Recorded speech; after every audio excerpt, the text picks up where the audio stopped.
गर्मजोशी से आपका स्वागत है इस अबंडेंट लाइफ टेलीविजन प्रोग्राम में। प्यारे दोस्तों, मैं आपकी ओर से सुनना चाहता हूं। कृपया मेरा ईमेल एड्रेस नोट कीजिए जो कि स्क्रीन पर आ रहा है। मुझे अपना फीडबैक और प्रार्थना निवेदन भेजिए। मेरे पास अच्छी प्रार्थना टीम है जो 24 घंटे सातों दिन प्रार्थना करती हैं। हम बड़ी खुशी से आपके लिए प्रार्थना करेंगे और आपको जानकारी देंगे कि हमने आपके लिए प्रार्थना की है। इस समय मेरे संदेश का शीर्षक है हमारे क्रूस से मनमुटाव। दोस्तों, इस समय हम लेंट के समय में हैं, मतलब 40 दिनों के लिए हम मनन कर रहे हैं हमारे प्रभु यीशु मसीह के क्रूस पर। ये बहुत अच्छा है, लेकिन इसी के साथ जैसे हम अपने प्रभु यीशु मसीह के क्रूस पर मनन कर रहे हैं, हमें साथ ही मनन करना चाहिए उस क्रूस पर जो यीशु मसीह ने हमारे लिए रखा हुआ है, जो कि हमारा क्रूस है। अब मैं आपके लिए यहाँ लूका 9:23 से पढ़ रहा हूँ। उसने सबसे कहा, यदि कोई मेरे पीछे आना चाहे तो अपने आप से इनकार करे और प्रतिदिन अपना क्रूस उठाए हुए मेरे पीछे हो ले। देखिए, किसी अजीब कारण से ऐसी बहुत सी शिक्षाएं और प्रचार कलीसियाओं में और टीवी पर और सब जगह हो रहा है, लेकिन ये महत्वपूर्ण संदेश उससे बाहर क्यों नहीं आ रहा है कि वो सब जो यीशु मसीह में उद्धार पाए हुए हैं, वो अपना क्रूस उठाकर चले जब तक कि वो इस पृथ्वी पर जीवित हैं। ये क्रूस क्या है? ये क्रूस है पश्चाताप के द्वारा इस पृथ्वी पर परमेश्वर के राज्य में प्रवेश करना और ऐसा जीवन जीना है जो कि परमेश्वर के राज्य का सच्चा नागरिक जीता है, उन शिक्षाओं के अनुसार जो यीशु मसीह ने 4 सुसमाचारों में दी हैं। बस यही, ये हमारा क्रूस है। संदर्भ तो बिल्कुल एक जैसे है। वो सभी से बात कर रहे हैं और खास करके चेलों से। 4 सुसमाचारों के संदर्भ में यीशु ने उन्हें बहुत सिखाया कि उन्हें किस तरह से जीना है इस पृथ्वी पर प्रभु के राज्य के नागरिक के रूप में। और ये सब यीशु ने एक ही वाक्य में कहा है, अपना क्रूस उठाकर चले। दोस्तों, इन दिनों में बहुत ज़्यादा प्रचार और शिक्षा चल रही हैं, लेकिन महत्वपूर्ण बातें नहीं आ रही हैं। पवित्र आत्मा मेरी अगुवाई कर रहा है बड़े सामर्थ्य रीति से कि प्रचार करूं उस क्रूस के बारे में जो हम सबको लेकर चलना है हमारे पूरे जीवन भर। यीशु ने यहाँ पर क्या कहा कि हर दिन अपना क्रूस लेकर चले। तो जैसे हम प्रभु यीशु मसीह के क्रूस पर निरंतर मनन करते जा रहे हैं, तो आइए हम अपने क्रूस के बारे में चर्चा करें। जब हम अपने क्रूस के बारे में कहते हैं तो हम इसके बारे में बहुत से अलग अलग एंगल से बात कर सकते हैं, लेकिन चलिए इस वक्त हम प्रेरित पतरस के एंगल से बात करते हैं। प्रेरित पतरस ने जैसे अपना क्रूस उठाया, उसने क्या किया? उसका उससे मनमुटाव हो गया। इस अद्भुत वचन को सुनिए, मत्ती अध्याय 26 वचन 58। और पतरस दूर से उसके पीछे पीछे महायाजक के आंगन तक पहुंच गया और भीतर जाकर अंत देखने को प्यादों के साथ बैठ गया। बहुत ही अद्भुत वचन है। यीशु अपना क्रूस लेकर चल रहे थे ताकि कलवरी के ऊपर प्रायश्चित कर सकें। पतरस को अपना क्रूस उठाकर चलना था। उसने क्या किया? अपना क्रूस छोड़ दिया। वो दूर से यीशु के पीछे पीछे चला। वो तो अपने क्रूस से दूर हो गया। लेकिन यहाँ पर बहुत ही अद्भुत बात तो ये है दोस्तों, वो तो यीशु के क्रूस का अंत देखना चाहता था। खैर, यीशु अपना क्रूस अच्छे से लेकर चले और मनुष्य के पाप के लिए प्रायश्चित किया। उसे स्वर्गीय पिता ने स्वीकार किया। ये पूरी तरह से खत्म हुआ। इसके परिणाम में उस समय वहाँ यीशु का ये बहुत ही अद्भुत पुनरुत्थान हुआ, जिसका अर्थ है यीशु ने 100% अपना क्रूस उठाया। पतरस को देखिए, वो तो यीशु के क्रूस का अंत देखना चाहता था। यीशु ने इसे बहुत अद्भुत तरीके से पूरा किया, पर बात यह है पतरस अपना क्रूस भूल गया। वो भूल गया कि उसके क्रूस का अंत क्या होने वाला है। अगर वो कुछ दूरी से यीशु के पीछे पीछे चल रहा था और उसने खुद को उस क्रूस से दूर रखा जो यीशु ने उसे दिया था, तो फिर क्या होता? वो तो पूरी तरह विनाश में पहुंच जाता। यहूदा इस्करियोतियों के जैसे ही। उसे भी क्रूस दिया गया था लेकिन बिल्कुल शुरू से ही यहूदा ने खुद को उस क्रूस से दूर कर दिया जो यीशु ने उसे दिया था, और वो अपना ही जीवन जिया। इसके बजाय उसने यीशु का उपयोग किया अपने स्वार्थ के लिए, उसके पैसों के लिए। फिर क्या हुआ? क्योंकि यहूदा अपना क्रूस भूल गया था, यीशु के क्रूस पर मरने के बाद में यहूदा इसे नहीं सह पाया। दोष उसे मार रहा था और फिर आखिरकार उसने आत्महत्या कर ली, यीशु मसीह के मरने के पहले ही। प्यारे दोस्तों, अगर पतरस वैसे ही करते रहता, यहूदा के जैसे अपने क्रूस से दूर जाने में, तो उसका अंत भी निश्चय ही बहुत ही पीड़ादायी होता। देखिए, इस तरह से दूर जाने में उसने एक बार यीशु का इनकार किया। यीशु ने कहा, यदि लोगों के सामने तुम मेरा इनकार करोगे तो मैं तुम्हारा इनकार करूंगा जब मैं अपने स्वर्गदूतों के साथ आऊंगा। वो अपना उद्धार खो रहा था। वो तो सच में बड़े विनाश में जाने वाला था, लेकिन पतरस ने वही किया जो यहूदा नहीं कर सका। मैं आपको बताऊंगा कि उसने क्या किया इस संदेश के अंत में। बात तो यही है, क्या हम अपना क्रूस लेकर चल रहे हैं? पूरे संसार में कितने विश्वासी सच में जानते हैं कि उनका क्रूस क्या है? अगर आप यहां पर ध्यान से और सावधानी से देखें, क्या हो रहा है प्यारे दोस्तों, लगभग ज्यादातर प्रतिशत मसीह लोग नहीं जानते हैं कि उनका क्रूस क्या है, और वो अपने क्रूस से पूरी तरह दूर रहते हैं। वो तो यहूदा के जैसे उस भयानक विनाश में चले जाते हैं। पवित्र आत्मा हम सबसे बातें कर रहे हैं जिनमें आप भी हैं। बाकी सबको भूल जाइए, आइए बातें करते हैं हमारे बारे में, आप और मैं। दोस्तों, क्या आप उस क्रूस को लेकर चल रहे हैं जो यीशु ने आपको दिया है? क्या आप उस क्रूस के करीब हैं? क्या आप उसे लेकर चल रहे हैं?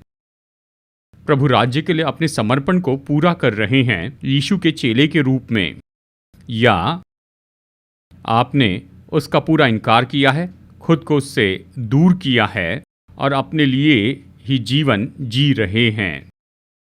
आज पवित्र आत्मा हमें उकसा रहा है कि हम अपने क्रूस को समझ लें और इसे उठा ले और इसे अंत तक लेकर चले।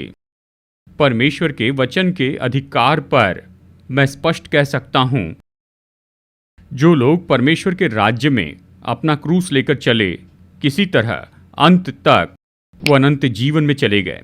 क्रूस नहीं तो यीशु के लिए क्रूस भी नहीं था। हमारे लिए भी ऐसा ही है, क्रूस नहीं तो हमारे लिए भी कोई मुकुट नहीं है। आइए पतरस को देखते हैं कि किस तरह, कैसे उसने खुद को उस क्रूस से दूर किया जो उसे लेकर चलना था। तो चलिए मैं आपको ऐसे 3 अद्भुत पॉइंट्स बताता हूं जो अक्सर मैं करता हूं। नंबर 1, पतरस तो खुद को क्रूस के उस दुखों से अलग करना चाहता था। मैं आपके लिए फिर से पढ़ रहा हूं वचन 58 से। और पतरस दूर से उसके पीछे पीछे महायाजक के आंगन तक गया और भीतर जाकर अंत देखने को प्यादों के साथ बैठ गया। पतरस यीशु के पीछे दूरी से क्यों चल रहा था? खास करके वो अच्छे से जानता था, जब यीशु अपना क्रूस लेकर चल रहे थे तो वो बहुत से दुखों में से होकर गए। उसे सताया गया, कोड़े मारे गए, उस पर थूका गया, उसका मजाक उड़ाया, हर तरह से। पतरस अच्छे से जानता था, अगर उसे अपना क्रूस लेकर चलना है और यीशु के पास में रहना है जैसे यीशु क्रूस पर गए, तो निश्चय ही वो उसी तरह के दुखों में से होकर जाएगा। उसने कहा, नहीं, मैं यीशु के पीछे नहीं जाऊंगा और अपना क्रूस भी नहीं उठाऊंगा। मैं बस अपने दुखों से बचना चाहता हूं, और उसने वैसे ही किया।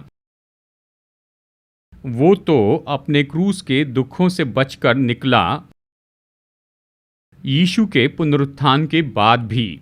ये तो केवल पेंटिकुस्ट के बाद में, जब उसने पवित्र आत्मा की सामर्थ प्राप्त की, पतरस उसने एक बार सदा के लिए निर्णय लिया और कहा, यीशु के लिए मैं अपना क्रूस लेकर चलूंगा, चाहे कितने भी दुख क्यों न हो। और उसने बहुत सा दुख उठाया। यीशु का सुसमाचार प्रचार किया, वचन की शिक्षा दी, बीमारों को चंगा किया था। उसने महान चमत्कार किए थे। कलीसियाओं को उसने पत्रियां भी लिखी थी। लोगों को उसने उत्साहित किया। उसने दुख उठाया, जानते हैं, और अंत में पतरस ने मृत्यु को सहा यीशु के लिए शहीद होकर। पुनरुत्थान के पहले वो जो नहीं कर सकता था, उसने इसे 100% पूरा किया पुनरुत्थान के बाद में, पेंटिकोस्ट के बाद में। दोस्तों, हमारे क्रूस में हमेशा दुख तो होते हैं। हमारा क्रूस क्या है? अगर आप इसे एक एंगल से देखें, ये तो वो सेवकाई है जो यीशु ने हमें दी है, चर्च को दी है। देखिए, ऐसी दो तरह की सेवकाई है जो यीशु ने चर्च को दी और यीशु के चेले होने के नाते हम सबको दी है। यानी सामान्य सेवकाई करनी है, जैसे प्रचार करना है, वचन बताना है, आशीष देनी है, चेले तैयार करने हैं, गरीबों की मदद करें, ये सामान्य सेवकाई है। लेकिन मैं बात करना चाहता हूं उस छठवीं सेवकाई पर जो यीशु ने हम सबको दी हुई है, और वो तो हमारे लोकल चर्च के बीच की सेवकाई है। हम में से हर एक से अपेक्षा की गई है कि हम लोकल चर्च की सेवकाई में जुड़ जाएं। और ऐसा करते हुए प्यारे दोस्तों, हम तो निश्चय कुछ दुखों में से होकर जाएंगे, कुछ अपमान में से। लोग हमें गलत समझेंगे, हमारे बारे में बहुत कुछ कहेंगे। पास्टर के रूप में मैंने एक बात देखी और वो ये है, आप कभी भी इसे न करें। अगर किसी ने चर्च में आपसे कुछ कहा है तो चर्च में आना बंद मत कीजिए। ऐसा करने के द्वारा आप उस व्यक्ति को अपने ऊपर जय पाने देते हैं। अगर आपको उस व्यक्ति पर जय पानी है तो चर्च में आना बंद मत कीजिए और चर्च में सेवा करना बंद मत कीजिए, चाहे कितना भी अपमान क्यों न हो, चाहे कितना भी दर्द हो, चाहे कितना भी दुख हो। और वही तो हमारा क्रूस लेकर चलना है। देखिए, चर्च में बहुत ज़्यादा सेवकाई है। रविवार की आराधना, हम जल्दी आ सकते हैं, बेंच लगा सकते हैं, सभा के लिए सब सेट कर सकते हैं आराधना के लिए, और इसके लिए कुछ खुद का इनकार करना पड़ता है। इसके लिए कुछ मेहनत करनी पड़ती है, इसके लिए कुछ दुख उठाना पड़ता है। हम इस बात में संडे स्कूल में सेवा कर सकते हैं। जल्दी आ जाइए, खुद का इनकार कीजिए। हम खुद को जवानों की सेवकाई में जोड़ सकते हैं, स्त्रियों की सेवकाई में, पुरुषों की सेवकाई में, या फिर क्वायर में, या प्रार्थना सभा में। आइए हम खुद से ये सवाल पूछें, जैसे आज हम देखते हैं, यानी 100% में से केवल 5% चर्च की सेवकाई में जुड़े हुए हैं। वो चर्च की सेवकाई के लिए दुख उठा रहे हैं, वो चर्च की सेवकाई के लिए दाम चुका रहे हैं, चर्च की सेवकाई के लिए खुद का इनकार कर रहे हैं, वो प्रभु की इच्छा पूरी कर रहे हैं। लेकिन 95% तो केवल ऐसे ही बैठे हुए हैं। वो बस इतना ही करते हैं, रविवार को सुबह वो आराधना में आते हैं और फिर हफ्ते भर अपनी शक्ल भी नहीं दिखाते हैं। वो अपना क्रूस नहीं उठा रहे हैं, वो अपने क्रूस के लिए दुख नहीं उठा रहे हैं। दोस्तों, पवित्र आत्मा हमसे बातें कर रहा है, किसी न किसी तरह से सेवकाई करते हुए खुद को किसी तरह के दुख या दर्द में रखिए, या असुविधा या जो कुछ भी हो उसमें रखिए। अपने आराम के क्षेत्र से बाहर आइए, प्रभु के लिए कुछ न कुछ कीजिए, और वही क्रूस लेकर चलना है। मैं आपके लिए एक वचन पढ़ रहा हूं। ये तो सच में इतना सामर्थी है, और ये तो सच में बहुत ही खतरनाक चेतावनी जो स्वयं यीशु ने दी है। मत्ती अध्याय 16 वचन 25, क्योंकि जो कोई अपना प्राण बचाना चाहे वो उसे खोएगा, और जो कोई मेरे लिए अपना प्राण खोएगा वो उसे पाएगा। आज बिल्कुल यही तो ज़्यादातर विश्वासियों के साथ हो रहा है। वो अपना जीवन बचा रहे हैं केवल अपने लिए, अपने बच्चों के लिए, काम, व्यापार, मनोरंजन, फिटनेस। वो तो अपना जीवन खुद के लिए खर्च कर रहे हैं।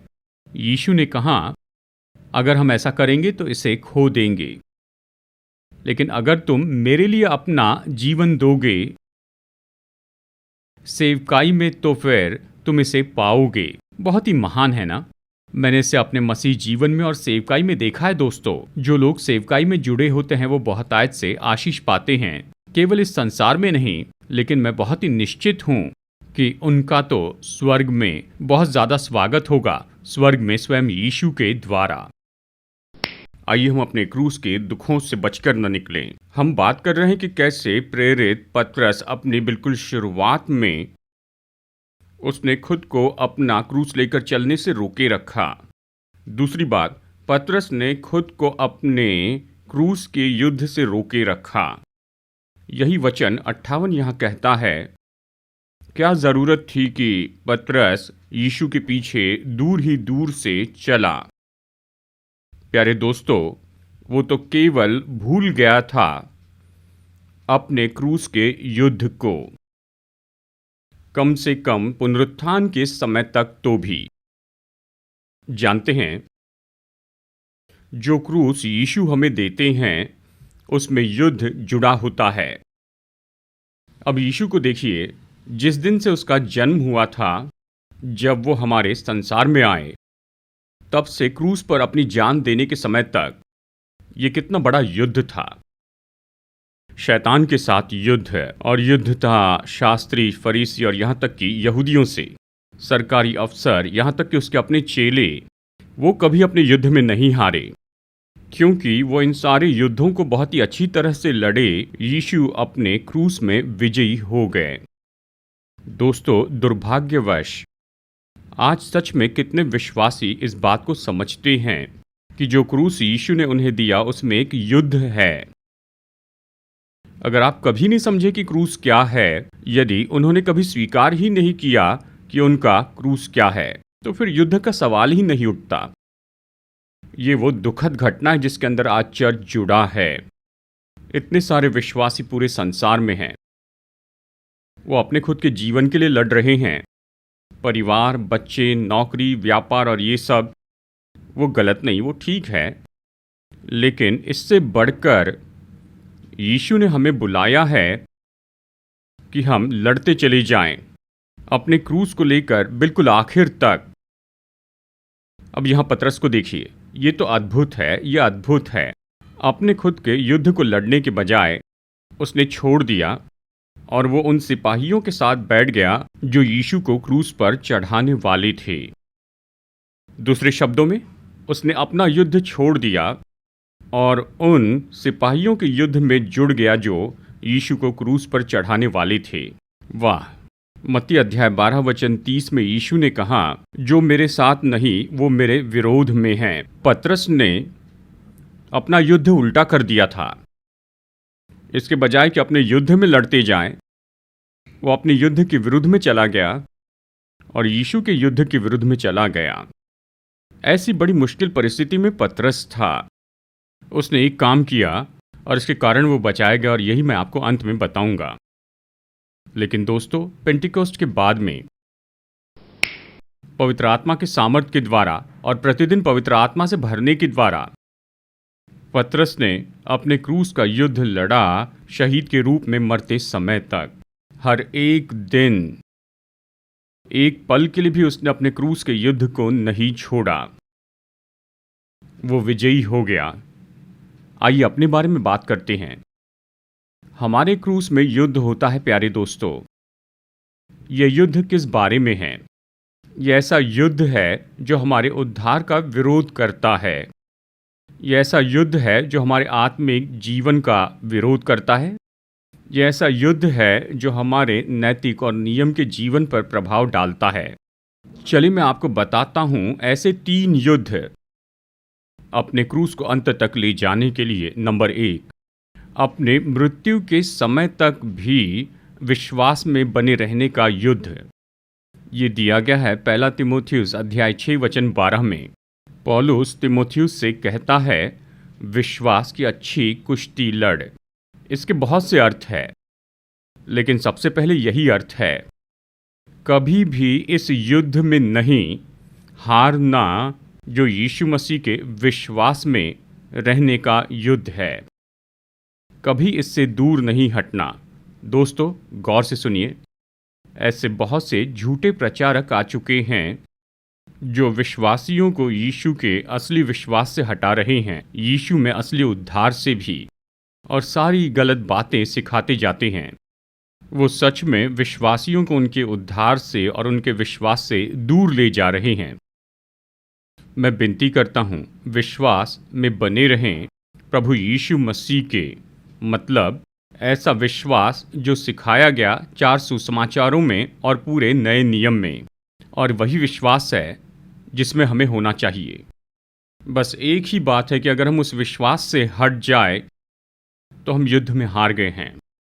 फिर एक और बात है, आज शैतान बहुत से लोगों के विश्वास को चुरा रहा है, दुख देकर उनकी परीक्षा करने के द्वारा। बहुत से लोगों ने दुखों के कारण यीशु को छोड़ दिया है। इसे अपोस्टेसी कहते हैं। वो युद्ध हार जाते हैं, और एक बार जब कोई यीशु को अपने जीवन से छोड़ देता है, वो कभी उद्धार नहीं पाएंगे वचन के अनुसार। तो दोस्तों, यीशु मसीह में विश्वास में बने रहें। नए नियम का विश्वास जिसके बारे में हम कह रहे हैं। नंबर 2, अपने पुराने स्वभाव से युद्ध करते जाएं। गलातियों अध्याय 5 वचन 17। हम में पुराना स्वभाव है और नया स्वभाव है। पुराना स्वभाव कहता है पाप में जीवन जियो, नया स्वभाव कहता है पवित्र जीवन जियो। इस युद्ध को न हारे, हमेशा उस नए स्वभाव को जीतने दे ताकि हम पवित्र जीवन जी सके। और फिर ये युद्ध है दुष्टात्माओं की शक्तियों से। इफिसियों अध्याय 6 वचन 12। हम दुष्टात्माओं की शक्तियों से लड़ते हैं। अगर आप उस युद्ध में खुद को जोड़ते नहीं हैं शैतान के साथ और उसकी दुष्टात्माओं के साथ, तो हम निश्चय ही हार जाएंगे। तो प्रभु का वचन हमें इस समय छू ले कि हम निर्णय लें कि हमारे क्रूस में हमें इससे लड़ना ही होगा, कि विश्वास में बने रहें, पुराने स्वभाव को कभी जीतने न दें और ना ही दुष्टात्माओं की शक्तियों को हम पर प्रभाव डालने दें। और तीसरी बात, पतरस क्रूस की अपनी जिम्मेदारियों से दूर हट गया था। मैं पढ़ रहा हूँ मत्ती अध्याय 26 वचन 72। उसने शपथ खाकर फिर इनकार किया, मैं उस मनुष्य को नहीं जानता। बहुत ही अद्भुत है। देखिए, 3 बार पतरस ने यीशु का इनकार किया। उसने क्या किया? उसने अपने आप को क्रूस की जिम्मेदारियों से दूर कर दिया। उदाहरण के लिए, जब लोगों ने पतरस से पूछा, तुम यीशु के साथ थे, क्या तुम यीशु के हो? अगर वो ये कहता, हाँ मैं यीशु मसीह का हूं, तो वो क्रूस की जिम्मेदारियों को उठा लेता, बस केवल इसलिए कि वो तो बच निकलना चाहता था क्रूस की जिम्मेदारियों से। उसने यीशु का इनकार किया। प्यारे दोस्तों, प्रेरित पतरस अद्भुत मनुष्य, पेंटिकोस्ट के बाद 100% उसने क्रूस की जिम्मेदारी उठा ली। पूरे जीवन भर यीशु का प्रचार किया, सुसमाचार प्रचार किया, यीशु की आज्ञाओं को बताया, कलीसिया को बल दिया, किसी भी तरह से अपना क्रूस उठाने की जिम्मेदारियों से इनकार नहीं किया, 100% सफलता पाई। सवाल तो ये है, देखिए, हमारे प्रभु यीशु ने क्रूस पर हमें निश्चय ही कुछ जिम्मेदारियां दी हैं। मैं फिर से कहता हूं, कितने तो भी विश्वासी समझते हैं कि उनका क्रूस क्या है और उनके क्रूस में उनकी जिम्मेदारियां क्या क्या हैं, पर बहुत से नहीं जानते। यही तो एक दुख की बात है जिसमें आज हम रहते हैं। बहुत ज़्यादा प्रचार हर जगह पर चल रहा है, लेकिन जो प्रचार किया जाना चाहिए वही प्रचार नहीं करते हैं, जो सिखाया जाना चाहिए। तो आइए बात करते हैं इन जिम्मेदारियों की, पतरस के क्रूस की। आइए कुछ बातें बताता हूं। उनमें से एक था, प्रभु राज्य का सुसमाचार प्रचार करें। उसने किया। हमारे क्रूस में भी हम पर यह बहुत ही अद्भुत जिम्मेदारी है कि सुसमाचार नहीं, पर परमेश्वर के राज्य का सुसमाचार बताए। ये पूरी तरह से एक अलग सुसमाचार है। नंबर 2, पतरस ने अपने क्रूस में लोगों को आशीष दी थी। ये मुश्किल था, पर उसने किया। हमारे क्रूस में भी हमें लोगों को आशीष देनी है, प्रार्थना करनी है, दवाइयाँ लेनी है, मेडिकल ट्रीटमेंट करवाना है। ये सब केवल शारीरिक ही नहीं, लेकिन भावनात्मक और आत्मिक भी। तीसरी बात, पतरस उसने विश्वासियों को प्रोत्साहित किया अपनी क्रूस की जिम्मेदारी के रूप में। ये बहुत ही अद्भुत है दोस्तों। प्रेरितों के काम की किताब में और खास करके जो 2 पत्रियां उसने लिखी हैं, कितने सुंदर रीति से विश्वासियों को प्रोत्साहित करता है कि मसीह जीवन जिए। ये उसका क्रूस था, उसने इसे पूरा किया। हमें भी यही करना है। हमारे क्रूस में हमें संगी विश्वासियों को उठाना है, अपने परिवार के लोगों को उठाना है, अपने बच्चों को उत्साहित करें अगर वो सत्य से दूर जा रहे हैं तो। उद्धार से, प्रभु वचन की शिक्षा से एक और बात जो पतरस ने की थी वो थी अपने क्रूस की जिम्मेदारी लेते हुए वो है उसने परमेश्वर का वचन दिया। वाह! अपने पूरे जीवन भर उसने परमेश्वर का वचन दिया, इतना स्पष्ट, इतने सुंदर रूप में, खास करके 2 पत्री जो उसने लिखी हैं, और यहाँ तक कि प्रेतों के काम में भी। जब उसने अपना मुंह खोला तो प्रभु का वचन बताया। दोस्तों, अपने क्रूस को लेकर चलते हुए क्या हम संसार को परमेश्वर का वचन दे रहे हैं? अपने बच्चों को, अपने परिवार को, दोस्तों और रिश्तेदारों को, या हम ऐसा कोई वचन दे रहे हैं जो कि केवल बेकार है? और फिर पतरस ने अंत में अपने क्रूस में एक और बड़ी जिम्मेदारी उठा ली, और वो है विश्वासियों को रैप्चर के लिए तैयार किया। पढ़िए, पहला और दूसरा पतरस वो यीशु के रैप्चर के बारे में बताता है, कैसे विश्वासियों को खुद को तैयार करना है। यदि हमें अपना क्रूस लेकर चलना है, हमें अपने विश्वासियों को तैयार करना है, पास्टर और प्रचारकों को, माता पिताओं को और भाइयों और बहनों को जो उद्धार पाए हैं, उन्हें तैयार करें उस रैप्चर के लिए जो कि बहुत जल्दी होने वाला है, परमेश्वर के वचन के अनुसार। और फिर क्या होता है? हमने अपने क्रूस की जिम्मेदारी उठा ली है। आशा करता हूं कि आपके लिए संदेश आशीष का रहा है। आइए प्रार्थना करते हैं। अनुग्रहकारी स्वर्गीय पिता, धन्यवाद देते हैं कि आपने हमें याद दिलाया है, जैसे हम आपके क्रूस पर मनन करते हैं, हमें अपना क्रूस लेकर चलना होगा। मदद कीजिए प्रभु यीशु कि अपने क्रूस को लेकर चलते हुए हम दुख उठाएं। मदद कीजिए यीशु कि जैसे हम अपने क्रूस को लेकर चलते हैं हम युद्ध करते जाएं। मदद कीजिए यीशु कि हमारे क्रूस में हम अपनी जिम्मेदारियों को पूरी कर दें। पवित्र आत्मा, हम प्रार्थना करते हैं आप वचन को आशीष दीजिए हमारे हृदय में 100 गुना। इस समय आपके वचन सुनने वाले सभी लोगों को आशीष दीजिए, क्योंकि हमारे उद्धारकर्ता प्रभु यीशु मसीह के नाम में प्रार्थना करता हूँ, आमीन। मैं भरोसा करता हूँ कि जो संदेश मैंने आपको बताया वो आपके लिए आशीष है। इस टीवी सेवकाई में बहुत सा खर्चा जुड़ा है। अगर पवित्र आत्मा आपकी अगुवाई करता है कि हमें योगदान दें, तो स्क्रीन पर दिए हुए इस QR कोड को नोट कीजिए, इसकी तस्वीर लीजिए और आप अपने डोनेशन ऑनलाइन भेज सकते हैं। साथ ही नोट कीजिए ऑनलाइन बैंक डिटेल्स जो स्क्रीन पर दिए गए हैं। आप अपनी भेंट राशि इसके द्वारा भी भेज सकते हैं। आप में से कुछ लोग पुराने तरीके का उपयोग करना चाहते हैं तो आप मनी ऑर्डर से भेज सकते हैं। कृपया हमारा एड्रेस नोट कीजिए, Abundant Life 153 3RT, Vijayanagar colony, Hyderabad 50057, Telangana, India. तो आइए बेनेडिक्शन के लिए सिर झुकाते हैं। अब हमारे प्रभु यीशु मसीह का अनुग्रह, परमेश्वर का प्रेम और पवित्र आत्मा की संगति आपके साथ बनी रहे, आपके परिवार के साथ, आप जो करते हैं आपके कामों में, अब से लेकर सदा तक बनी रहे। आमीन।